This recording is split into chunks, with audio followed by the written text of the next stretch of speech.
राज्य शिक्षण मंडळाच्या शाळांमध्ये आता सीबीएसईचा पॅटर्न राबवण्याच्या सूचना सरकारच्या वतीनं नुकत्याच देण्यात आल्या. त्यामुळे यंदाच्या शैक्षणिक वर्षापासून इयत्ता पहिलीच्या विद्यार्थ्यांसाठी हा शैक्षणिक बदल लागू करण्यात येणार आहे. त्यामुळे सीबीएसईचा नवा पॅटर्न आता इयत्ता पहिलीच्या विद्यार्थ्यांसाठी लागू होणार आहे. तसंच पुढील वर्षी 2 टप्प्यात दुसरी, तिसरी आणि चौथीच्या विद्यार्थ्यांसाठी सीबीएसई पॅटर्न लागू करण्यात येणार आहे. सीबीएसई पॅटर्न लागू झाल्यानंतर कुठलीही फी वाढ होणार नसल्याचं सरकारकडून जाहीर करण्यात आलंय. सीबीएसईचा पॅटर्न लागू करायचा झाल्यास पहिला प्रश्न पडतो तो म्हणजे पाठ्यपुस्तकांचा. ही पाठ्यपुस्तकं राज्य शिक्षण मंडळाच्या माध्यमातून निर्मिती केली जाणार की सीबीएसईच्या माध्यमातून निर्मिती केली जाणार, हा पहिला प्रश्न आहे. दुसरा प्रश्न म्हणजे वेळापत्रकाचा आणि सुरू होणाऱ्या शैक्षणिक वर्षाचा. कारण राज्य शिक्षण मंडळाचं शैक्षणिक वर्ष हे जून पासून सुरू होत असतं, तर सीबीएसईचं शैक्षणिक वर्ष हे एप्रिल पासून सुरू होत असतं. त्यामुळे सरकार या दोघांची सांगड कशी घालणार आणि एवढ्या कमी वेळात शिक्षकांना जे प्रशिक्षण देण्यात येणार आहे ते साध्य होणार का, हा देखील प्रश्न आहे. मी महादेव लक्ष्मण देसाई, अखिल महाराष्ट्र प्राथमिक शिक्षक संघ राज्य उपाध्यक्ष तथा महाराष्ट्र राज्य मराठी विश्वकोश मंडळ यांचा सदस्य म्हणून बोलत आहे. आज देशामध्ये, आपल्या राज्यामध्ये सीबीएसई अभ्यासक्रमाबाबत वेगवेगळ्या प्रकारे चर्चा सुरू आहे. सीबीएसई अभ्यासक्रम हा चांगलाच अभ्यासक्रम आहे, परंतु अभ्यासक्रम चांगला असेल, गोरगरीब जनतेला त्याचा लाभ मिळत असेल, पण त्याचबरोबर त्यांच्या ज्या समस्या आहेत ह्या समस्या मात्र भरपूर आहेत. या समस्याचं निराकरण करणं फार गरजेचं आहे. सगळ्यात महत्त्वाचं, मुलांना शिकवत असताना शिक्षकांना प्रशिक्षण देणं हे फार गरजेचं आहे.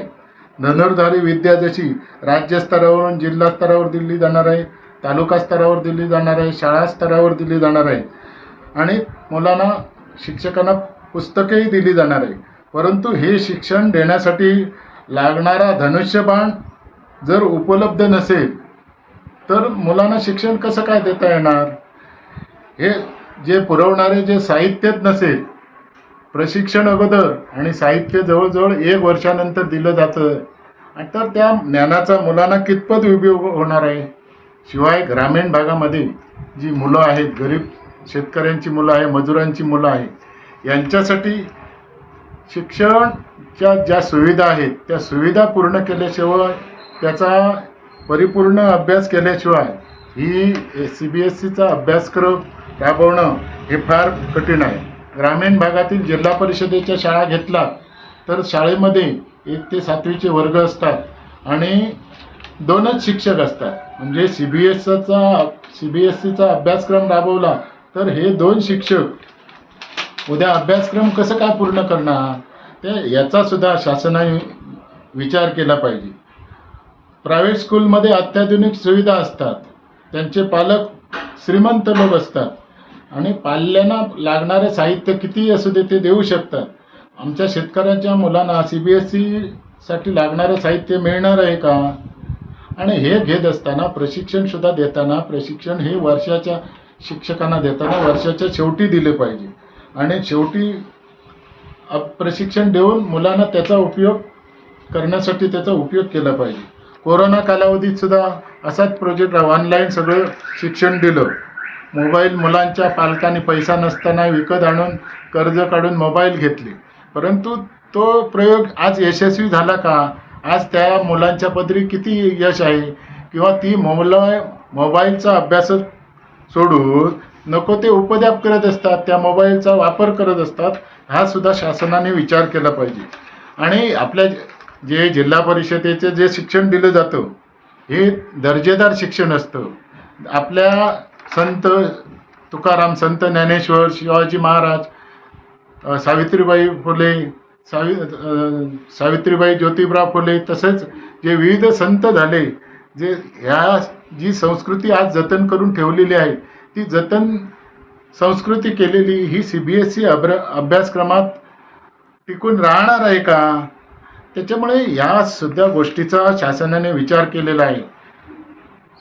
मराठी शाळेमध्ये, जिल्हा परिषदेच्या शाळेमध्ये जो अभ्यासक्रम दिला जातो तो सुटसुटीत आणि टापटीप आणि दर्जेदार आहे, परंतु CBSE शाळामध्ये जो अभ्यासक्रम राबवला जातो तो अवघड आहे, शिवाय अवघड असताना खिचकट असं आहे.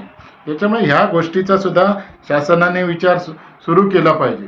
त्याच्यामुळे ह्या सगळ्या ज्या सुविधा आहेत त्या सुविधा पुरवल्या पाहिजेत.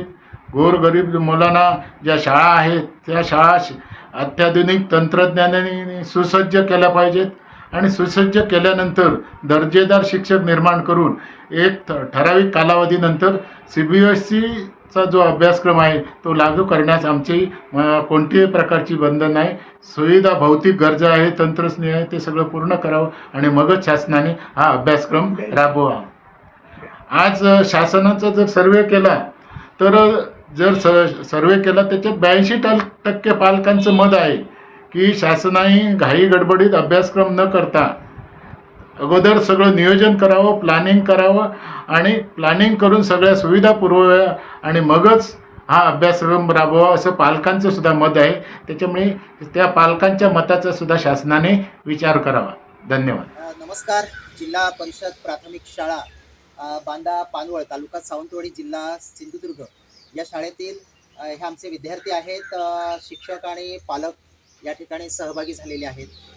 खरं तर या चालू वर्षात 2025-26 या शैक्षणिक वर्षामध्ये CBSE पॅटर्न महाराष्ट्र राज्य सरकार लागू करत आहे आणि खरं तर हा जो निर्णय आहे हा स्वागताचा निर्णय आहे आणि परिवर्तनाशिवाय प्रगती होत नाही आणि लहानपणापासूनच मुलाने आव्हान स्वीकारलं पाहिजे आणि यासाठी राज्य सरकार इयत्ता पहिलीसाठी CBSE पॅटर्न राबवत आहे आणि यामध्ये खरं तर CBSE पॅटर्न 70% आणि राज्य सरकार 30% असा हा फॉर्म्युला, हा स्वतंत्र CBSE पॅटर्न राज्य सरकार राबवित आहे. त्याबद्दल विशेष कौतुक म्हणावं लागेल. आणि यामध्ये खरं तर पाहतो आपण की आज जे शिक्षक आहेत जिल्हा परिषद शाळेतील हे उच्च शिक्षित असून योग्य प्रकारे त्याला न्याय देणारच आहेत आणि त्याचप्रमाणे राज्य सरकार येत्या वर्षभरामध्ये प्रशिक्षण देणारच आहे. ही एक चांगली बाब आहे. खरं तर आपण बघतो की स्टेट बोर्डचे जे विद्यार्थी असतात हे 12वी नंतर आपण ज्या स्पर्धा परीक्षा होतात, जसं पाहतो की JEE किंवा मेडिकलच्या नीट परीक्षा, या परीक्षांची जी व्याप्ती आहे ती मोठ्या प्रमाणात बदलती आहे आणि त्या अनुषंगाने आपले जे स्टेट बोर्डचे जे विद्यार्थी आहेत ते कुठेतरी मागे पडताना आपल्याला दिसत आहेत. तर ते आव्हान पेलण्यासाठी आणि त्या विद्यार्थ्यांच्या बरोबर यशस्वी होण्यासाठी, एकूणच शैक्षणिक गुणवत्ता वाढण्यासाठी आजचा हा CBSE पॅटर्न खऱ्या अर्थाने पुढे येत आहे. खरंच त्यांचं कौतुक म्हणावं लागेल. आणि आज आपण पाहतोय की पटसंख्या, जिल्हा परिषद शाळेच्या पटसंख्या कमी झालेल्या आहेत. याला कारणही तेवढंच आहे की पालकांचा जो कल आहे तो CBSE पॅटर्नच्या अनुषंगाने जातो आणि यासाठी हे जे पाऊल उचललं गेलं, इयत्ता पहिलीसाठी CBSE पॅटर्न राबवित आहे, हे कौतुकाची बाब म्हणावी लागेल. आणि भविष्यात पुन्हा एकदा या पटसंख्येच्या शाळा पुन्हा एकदा गजबजणार आहे जिल्हा परिषदच्या शाळा आणि त्याबद्दल पुन्हा एकदा या जिल्हा परिषद बांदा पानवळ शाळेच्या वतीने या येत्या वर्षामध्ये 25-26 जो CBSE पॅटर्न राज्य सरकार राबवणार आहे तेव्हा पुन्हा एकदा या आमच्या टीमच्या वतीने त्यांचं आम्ही स्वागत करतो. ही कौतुकाची बाब आहे. पुन्हा एकदा धन्यवाद.